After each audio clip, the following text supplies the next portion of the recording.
오늘 준비한 주제는 이제 대만과 대한민국. 갑자기 왜 대만입니까?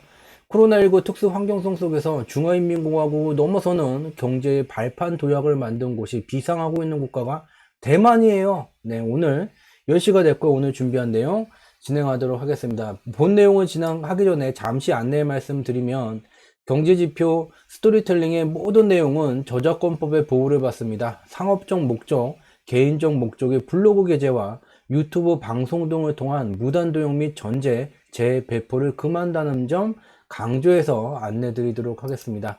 오늘 준비한 주제, 대만과 대한민국. 왜 대만을 가져왔습니까? 여기 맨 위에 나타낸 자료가 대만의 경제 성장률이에요. 이와 같이 그냥 경제 성장률이라는 말만 가져오게 되면 여기에는 보편적으로 전년 대비라는 의미를 갖게 돼요.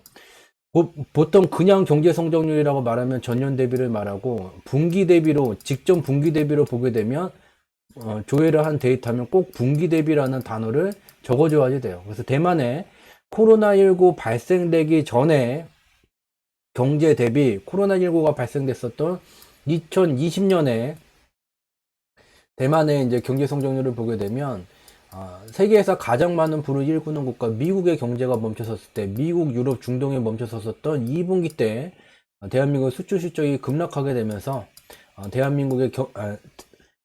대만의 경제 성장률도 침체가 나타나게 됐지만, 놀라운 사실은 코로나19가 발생되기 전에 경제 성장률을 대만은 3분기와 4분기에 넘어섰어요.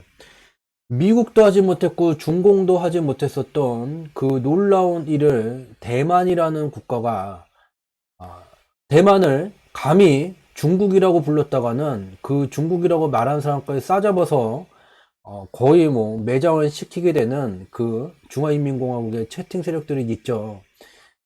그렇지만 대한민국은 과거에 대만을 중국이라고 불렀었죠. 이 중국이라고 불리우지 못하는 이 대만이 코로나19 격한 생가사의 갈리끼운 환경 속에서 자국의 경제를 코로나19 발생 전보다 더 척척하게 혁신적인 경제 성장을 이루고 있는 놀라운 현실을 직접 눈으로 확인할 수가 있어요. 근데 우리가 살아가고 있는 곳 대한민국은 역시 다른 국가와 유사하게 코로나19가 발생됨에 따라서 2019년 코로나19가 발생되기 전보다 경제가 이와 같이 개선되기는 됐지만 여전한 침체세를 나타내고 있죠. 근데 여기서 끝나는 게 아니에요. 대만과 대한민국을 좀 비교해 보게 된다면 대한민국에서 주력으로 수출하는 10가지 품목들이 대만이 주력으로 수출하는 10가지 품목과 비교를 하게 되면 한국의 10가지 품목이 대만의 6가지 정도가 직접적으로 매칭이 되게 돼요. 즉, 알 수 있는 것은 대만이 수출하는 주요한 품목과 대한민국이 수출하는 주요한 품목이 유사하다, 동일하다는 것을 알 수가 있어요. 동일한 품목을 어디다가 팝니까? 대만 같은 경우는 주로 중공, 그리고 미국, 일본, 싱가포르 등의 앞에서 살펴봤을 때 그 품목을 판매를 하게 되고, 대한민국도 같은 고객 국가에게 판매하고 있는 중이에요. 즉, 알 수 있는 것은 대만과 대한민국의 주력 수출 품목이 유사하다. 그리고 그 유사한 품목을 갖다가 동일한 고객에게 판매하고 있다는 것을 확인해 볼 수 있죠. 동일한 품목을 갖고 동일한 국가에게 판매를 하는데 어떤 국가는 코로나19가 기회가 돼서 경제가 코로나19 발생 전보다 더 성장이 되고 있고, 대한민국은 다른 나라와 동일하게 경제가 침체되는 현상이 나타나고 있다는 것을 확인해 볼 수 있게 돼요. 또한 이러한 경제 성장률이 나타나는 방향성이라는 것은 우연히 만들어진 것이 아니고 운이 좋아서 때가 잘 맞아서 만들어진 것이 아닌 대만의 정책이 대만의 경제의 방향성을 만들었고, 당연히 경제의 방향성에 금융시장의 방향성이 수렴하게 될 것이라는 것도 알 수 있게 됩니다. 미중 무역 전쟁이 발생되든 말든, 중공이 계속해서 대만을 위협을 하든 말든, 코로나19가 발생이 되든 말든, 국가 경제의 방향성을 설정하는 것은 그러한 외부 환경 때문이 아닌 자국의 정책이 경제의 방향성을 설정한다는 것을 대만의 사례를 통해서 직접 눈으로 확인해 볼 수가 있게 되죠. 이러한 국가가 분명히 존재해요. 더욱더 충격적인 것은 우리와 동일한 품목을 동일한 곳에 판매를 하면서 어떻게 그들은 이와 같은 혁신적인 경제 성장률을 코로나19 특수환경 속에서 대부분의 국가들이 경제가 정상 가동되지 못하는 상황 속에서 이룩할 수 있었나? 근데 여기서 놀라운 것이 끝나지가 않아요. 대만 얘기가 나오게 되면 TSMC 자동차용 반도체를 만드는 곳이 요즘 잘 나간다더라. 뉴스만 보게 되면 지속해서 뭐 독일이 됐던 어디가 됐던 대만의 그 TSMC 부품을 우리에게 좀 미리 다오. 지금 공장에 자동차 만드는 생산 라인이 제대로 들어가고 있지 않다. 독일 같은 경우는 뭐 자동차 제조사들이 자체적으로도 반도체를 만들지만 TSMC에서 공급을 받아야 돼요. 그렇지만 대한민국은 현대차가 자동차용 반도체를 스스로 만들지를 못하고 전량 공급을 받아야지 되죠. 근데 보게 되면 글로벌 반도체 지수를 보게 되면 글로벌 반도체 업황에 연동되는 글로벌 반도체 지수는 이와 같이 녹색 선으로 나타낸 태동기, 성장기, 성숙기, 쇠퇴기로 구성되는 이와 같은 수명주기, 영어로는 라이프 사이클 티어리, 수명주기를 움직여 왔어요. 반도체라는 게 판매가 되게 되고 산업 부분을 구축해 가면서 이와 같은 수명주기가 수년간에 걸쳐서 누적돼서 만들어져 왔는데 얘가 상향으로 돌파되는 현상이 2020년 말서부터 2021년에 들어와서 진행되고 있죠. 왜냐? 2025년이 되게 되면 인류가 진화 과정에서 한 번도 경험해보지 못했었던 자동차 스스로 운행하는 시대. 사람이 조작을 할 필요가 없고 자동차가 스스로 움직이게 돼요. 어떤 곳을 가기 위해서 도로변에 서 있게 되면 스마트폰이나 다른 앱을 통해서 필요한 그 자동차를 부르게 되면 운전사가 없는 자동차가 여기에 오게 되죠. 초기에는 이와 같이 스스로 운전하는 자동차가 개개별로 운영을 하게 되지만 이게 발달이 되게 되면 5G하고 연결하게 되면 경기도, 뭐 충청도 또는 대륙으로 아시아, 유럽 같이 이와 같이 네트워킹을 통해서 만들게 되고 일론 머스크는 이와 같은 지구 주위에 위성들을 소형 위성들을 깔아서 터미네이터에서 나오는 스카이넷과 같은 지구 전체를 네트워킹으로 엮는 이와 같은 완전 자율주행 시대에 최적화된 네트워킹을 만들고 있죠. 그런 시대가 펼쳐지게 돼요. 예를 들게 되면 배달의 민족에서 주문을 하게 되면 배달하는 그 딜리버리 로봇 자체가 배송까지 마치게 되는 그러한 시대가 펼쳐지게 되면서 도로에 나가서 핸들을 잡고서는 부가가치를 만드는 분들의 직업이 거의 다 점점점 사라지게 돼요. 특히 트럭, 운송업을 하고 있는 트럭이 지금 어떤 베타 테스트 중이냐면 트럭과 트럭의 간격을 30cm로 줄이고 시속 80에서 100km로 달리게 되는 완전 자율 기능을 점검하고 있는 중이에요. 이 기간이 꽤 누적이 됐기 때문에 2025년으로 다가가게 되면서 트럭을 통한 배송, 운송업에 종사하시는 분도 정년을 맞추시기 힘든 그런 시절이 펼쳐지게 돼요. 근데 이와 같이 자동차 스스로 움직인다는 것은 자동차에다가 인공지능이라는 것을 집어넣게 돼요. 센서를 통해서 입력된 값들을 사람과 같이 판단을 내리게 되는 인공지능이 2025년도서부터 5년간 자동차에 갇혀서 베타 테스트를 마치게 되면 드디어 매트릭스에서 말하는 인간이 살고 있는 현실로 나오게 돼요. 그래서 인간이 지금 영위하고 있는 대부분의 직업을 거의 다 대체하게 돼요. 물론 돈이 많고 세금을 낼 필요가 없는 직업군을 가지신 분들은 이와 같은 인공지능으로부터 얻는 혜택이 많다고 말할 수는 있게 되지만 우리가 늘상 마주치게 되는 많은 분들 그 직업이 다 사라지는 현상이 나타나게 돼요. 불과 5년 뒤서부터 이러한 현상이 급격히 아무도 어떻게 대처를 해야 될지 교육과정에서 교육받은 바도 없고 정부로부터 어떤 안내를 받은 바도 없고 어떤 직업으로 바꿔야 되는지 직업교육이 진행되지도 않는 이와 같은 아무것도 없는 상황 속에서 기술의 발전으로 그 또한 정책이 이를 앞당기게 되면서 이와 같은 시절이 펼쳐지게 돼요. 이렇게 되게 되면 인간이 감지하고 통제하던 자동차를 수많은 센서들이 대체하게 되고 여기에 관련된 수많은 전자부품들, 전기 제어 부품들, 반도체의 수요가 증가되게 되면서 그것이 당장 2025년으로 다가오게 되면서 반도체 업황은 수년간 만들어져 왔었던 수명주기를 상향으로 연장하는 현상이 나타나게 돼요. 여기 매우 중요한 포인트예요.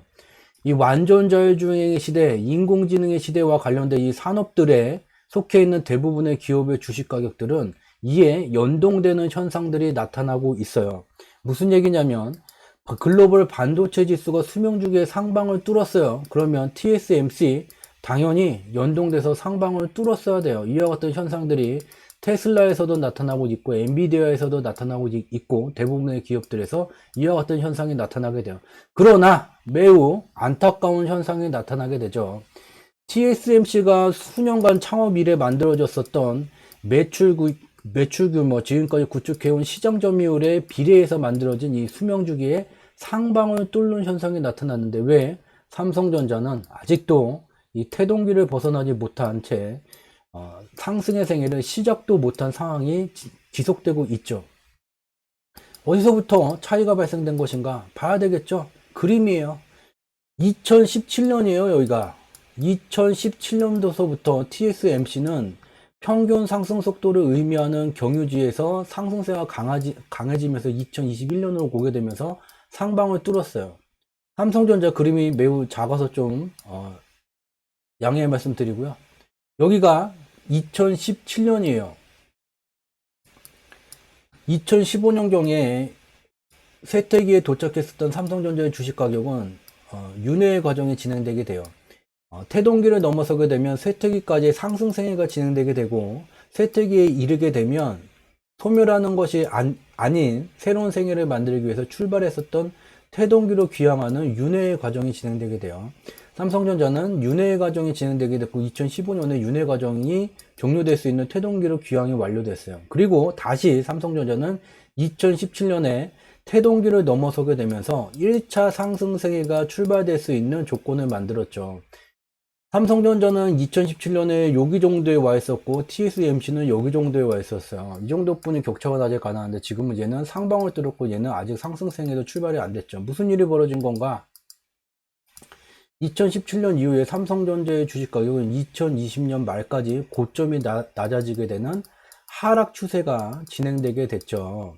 즉 삼성전자라는 것은 대한민국에서 시가총액이 제일 높아요. 그래서 대한민국 금융시장에서 변동성을 만들기 위해서는 삼성전자만 주구장창 샀다 팔았다 하게 되면 코스피 200 지수를 왔다 갔다 베팅한 구간으로 가져가서 있게 되고 또 기관이 짜놓은 프로그램의 매수세 매도세를 마음대로 움직일 수가 있게 돼요.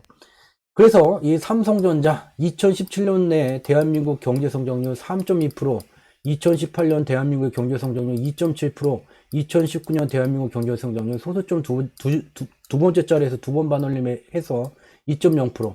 2017년도서부터 시작된 대한민국의 새로운 정책에 설정한 것은 대만과 달리 경제성장률이 감소되는 하락 추세였고 이러한 하락 추세에 따라서 특정 기업의 대형주의 주식 가격 지표뿐만 아니라 대부분의 경제 지표들도 같은 기간에 하락 추세가 진행되어 왔었다는 친척도를 지난 공개 방송들을 통해서 수없이 다각도로 조회한 내용들을 분석한 내용들을 공유를 드렸죠. 삼성전자 대한민국의 대형주 시가총액이 높은 기업이 아니었다면 이러한 현상으로 수렴되어 있을 거예요. 그렇지만 그렇지 못했다. 그러나 2021년에 들어오게 되면서 2025년 완전 자율주행의 시대가 더 가까워지게 되면서 반도체 업황 개선세가 더 강하게 작용되고는 있게 되지만 이미 삼성전자는 태동기 여기에 와 있다면 태동기를 아직 제대로 뚫지도 못했죠. 나머지 이와 같이 완전 자율주행 기능, 인공지능과 관련된 그런 기업들은 기존에 구축되어 있는 수명주기를 상방으로 뚫으면서 연동돼서 움직이고 있게 되죠. 그래서 특히 삼성전자를 파생시장 만기 주간에 삼성전자 주식가격이 떨어진 이유는 삼성전자 주식가격이 상승한 이유는 파생시장 만기 주간에 이것을 반도체 업황 개선세나 삼성전자의 경영과정에 대한 분석 내용을 설명하는 곳이 있다고 한다면 그분은 금융시장이 방향성에 반드시 수렴하지 않는 변동성이 존재를 하고 변동성이 주기적으로 어떻게 발생이 되는지를 이해를 못하신 분이라는 것을 그 말만 들어도 구분할 수가 있게 됩니다. 이와 같이 삼성전자는 오히려 대한민국의 정책이 수렴되게 되는 디스카운트 상황에 있다는 것을 직접 눈으로 확인해 볼 수 있게 돼요. 그리고 여기서 이제 한 걸음 더 나아가게 된다면 그동안 이제 공개 방송을 통해서 공유를 해온 것이 이거였어요. 여기에 파란 선으로 나타난 게 대한민국의 경제 성장률이고 검은 선으로 나타난 게 대한민국의 코스피 지수예요. 정책이라는 것은 경제의 방향성을 설정하게 되고 경제의 방향성에 일정 기간이 누적되면 금융시장의 방향성이 수렴하게 돼요. 따라서 경제 성장률 지표의 등락에 코스피 지수의 등락이 연동돼서 움직이는 것을 어떠한 추가적인 부연 설명이나 여러 가지 경제 분석 필요가 없이 눈으로 직접 데이터를 조회할 수 있다면, 눈으로 확인할 수 있다면 눈으로 직접 봄으로써 확인할 수 있게 돼요. 근데 대한민국의 경제 성장률, 아까 말한 것처럼 2017년도서부터 고점이 낮아지나 하락 추세가 진행되어져 왔고, 이에 연동돼서 코스피 지수 자체도 이와 같이 고점이 낮아지게 되는 하락 추세가 진행되어져 왔어요. 대한민국의 경제 성장률은 현재 2020년 말까지 여기에 와 있어요. 대한민국 코스피 지수는 여기에 와 있어요. 이만큼의 괴리가 존재를 한다는 것을 수도 없이 이제 공개 방송을 통해서 공유해 왔어요. 이 괴리를 메우는 현상이 진행됐을 뿐이 없다. 그럼 대만을 봐보게 되면 이 분석이 신뢰가 안 간다, 믿을 수가 없다고 했었던 분들의 이 내용을 좀 봐야지 되겠죠. 대만을 보게 되면 대한민국의 경제 성장률이 침체되던 그 시기에 2018년 말서부터는 이렇게 대만의 경제 성장률이 상승하는 현상이 나타나게 됐고, 개선되는 현상이 나타나게 됐고, 대만의 주식가격 지수가 이와 같은 방향성의 실체에 수렴돼서 상승하는 현상이 나타나게 됐죠. 코스피와는 다르죠. 그리고 중요한 것이 여기 파란 선으로 나타난 게 대만의 2020년 말까지의 경제 성장률이에요. 여기에 대만의 주식가격 지수가 연동돼서 움직이고 있는 현상을 확인해 볼 수가 있죠. 자, 이 A라는 상품이 존재를 하고요, B라는 상품이 존재를 해요. 그리고 이 경제 성장률의 등락에 연동돼서 주가지수가 움직인다는 것을 수많은 지표들을 통해서 확인해 왔어요. 그러면 A와 B 중 하나를 고르시오. 무엇을 고르시겠습니까? 매우 어렵지 않은 선택이 될 것입니다. 바로 이것이 코스피 지수가 고평가에 있냐 저평가에 있냐 수없이 많은 논란이 필요가 없이 눈으로 직접 확인할 수 있는 검증된, 확인된 그 내용이 되겠습니다. 공개방송이 화요일, 목요일 밤에만 진행을 하게 돼요. 그래서 이제 월, 화, 수, 목 중에는 이와 같은 네이버에다가 이제 경제지표 스토리텔링이라고 검색어를 치시게 되면 블로그에 이와 같은 클릭을 하게 되면 저희가 운영하는 블로그 경제지표 스토리텔링 우리가 사는 세상 바로보기라는 블로그가 나오게 돼요. 그래서 매일 2개 정도씩 그날 이제 분석한 내용을 올려드리게 되고, 블로그에는 매우 단편적인 얘기만 좀 분석한 내용을 공유를 하게 되고요. 여기에 이제 연관 검색어에 보게 되면 주상지라고 여기 조회가 돼요. 조회수가 좀 이제 많아져갖고 연관 검색이 되고요. 여기에 이제 주상지를 클릭을 하게 되면 여기 세 번째 거 얘를 이제 클릭을 하게 되면 저희가 운영하는 카페 주상지, 주가를 상승시키는 경제지표 카페가 연결이 되게 되고, 여기에 올리는 시황은 블로그에 공유된 것보다 좀 더 심층 분석, 인덱스 리뷰가 된 내용이 올라오게 돼요. 그래서 이와 같은 블로그 내용을 통해서, 블로그와 카페를 통해서 매일마다 그 분석된 내용을 참고를 하실 수 있는 자료를 제공드리고 있다는 점 참고로 말씀드리도록 하겠습니다. 저희는 매번 지독, 중독, 고독의 3독의 정진을 통해서 조금이라도 도움될 수 있는 양질의 콘텐츠를 제공드리고자 하며, 이러한 과정 속에서 주관적으로 좋다 싫다 또는 어느 정당을 지지한다 지지하지 않는다와 같은 정치색을 철저히 배제한 숫자를 표현된 경제지표의 원인과 결과 분석 내용만을 전달해 드리고자 3독의 정진을 지속하고 있다는 점 참고로 말씀드리도록 하겠습니다. 저희가 지속하는 3독의 정진의 마지막 단계는 여러분의 구독이 된다는 점도 함께 말씀을 드리면서 오늘 방송은 여기서 마치도록 하겠습니다. 늦은 시간까지 함께 참여해 주셔서 진심으로 감사드리도록 하겠습니다. 고맙습니다.